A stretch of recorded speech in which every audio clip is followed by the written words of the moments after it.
Say hello to the AYN Thor, a dual screen device with strong compatibility.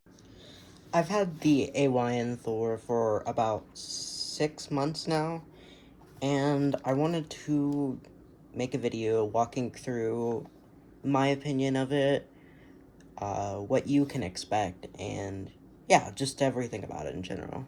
Firstly, you know the drill. It's a 2-screen handheld, capable of emulating up to the Nintendo Switch / PS3.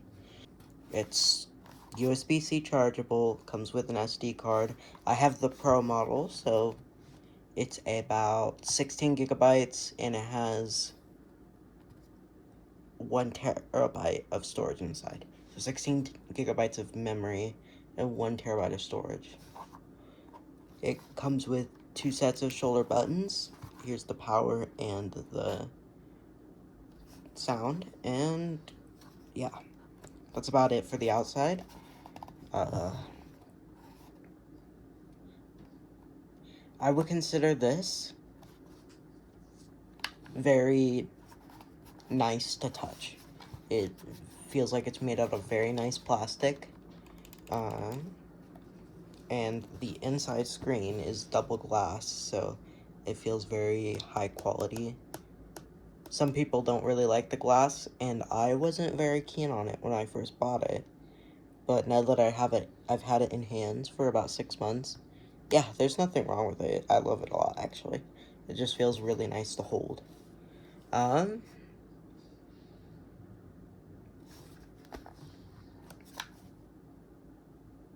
It's pretty light in the hands, and it can easily fit in a pocket. A pretty big pocket, but still, it fits in pretty well. The screens are both OLED, and they are gorgeous. I mean, you can kind of tell just from the video footage. These screens are just beautiful. They make, like, 3DS games look incredible compared to their original screens. I have pretty small hands, but I find this to be quite comfortable. I know a lot of people say, oh, it's a little too small for me. The shoulder buttons, they're not big enough. And that really depends on how you feel, like how big your hands are. And you can see my hand's really not that much bigger than the console itself. So, yeah, I can reach everything quite well. And everything just feels really nice. It feels really premium. These feel really good. All the buttons feel nice. They feel very similar to the DS Lite with the with the face buttons, and they feel closer to like the Game Boy Advance SP for the D-pad, I'd say. Unlike a lot of handheld consoles, you can't just start. You know, there's a lot of current handheld consoles. They come with like an SD card preloaded with an operating system and everything. But with this, you have to set it up. I'll link a few videos that I used personally to set mine up. I'm using Cocoon on mine, which is a pretty popular front end, and it's just nice to use and works well with 2 screens. I personally sourced everything from my collection, and it's not hard to get things onto an SD card, either by, pulling it out and putting it on your computer, or remotely transferring files to this.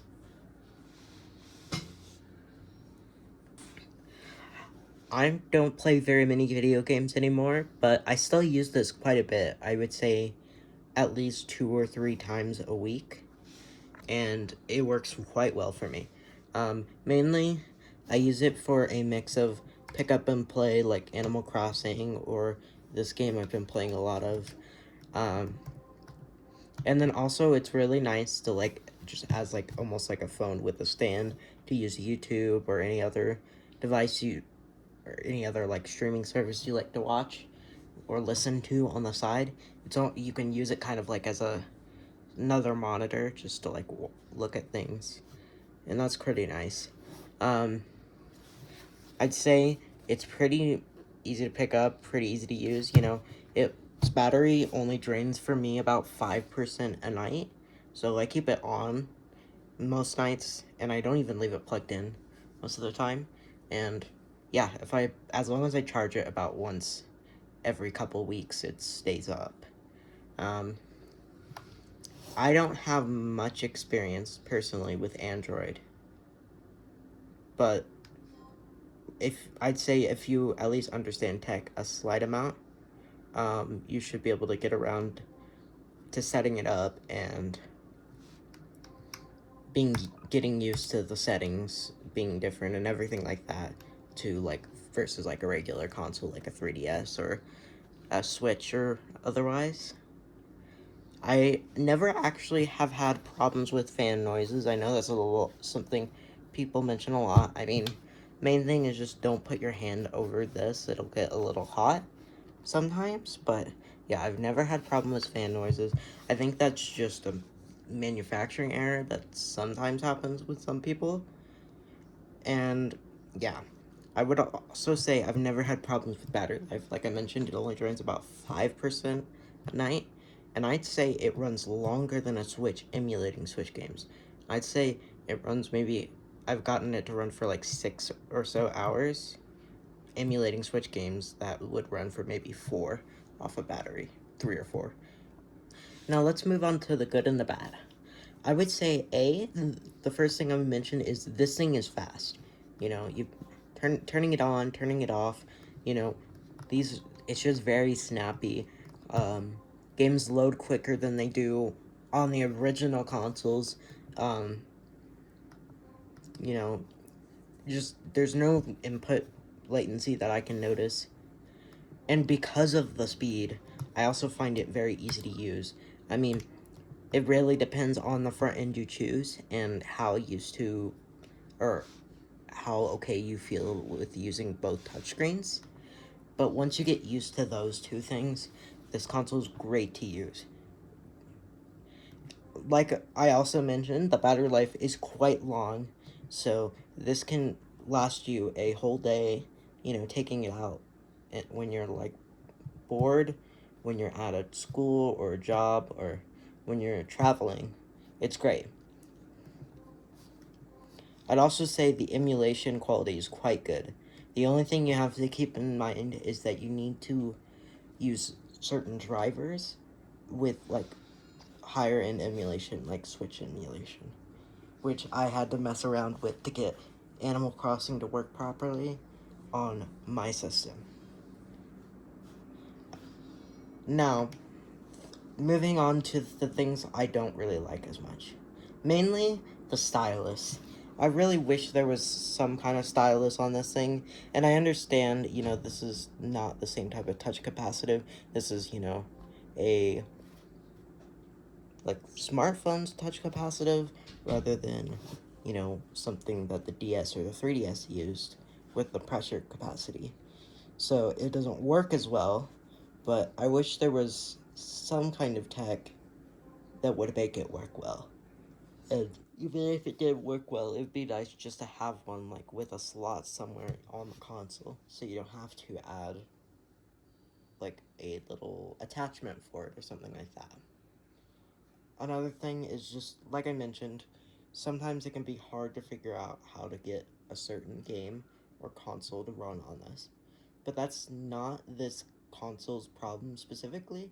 It's more of the chip in Android and the support of certain emulators.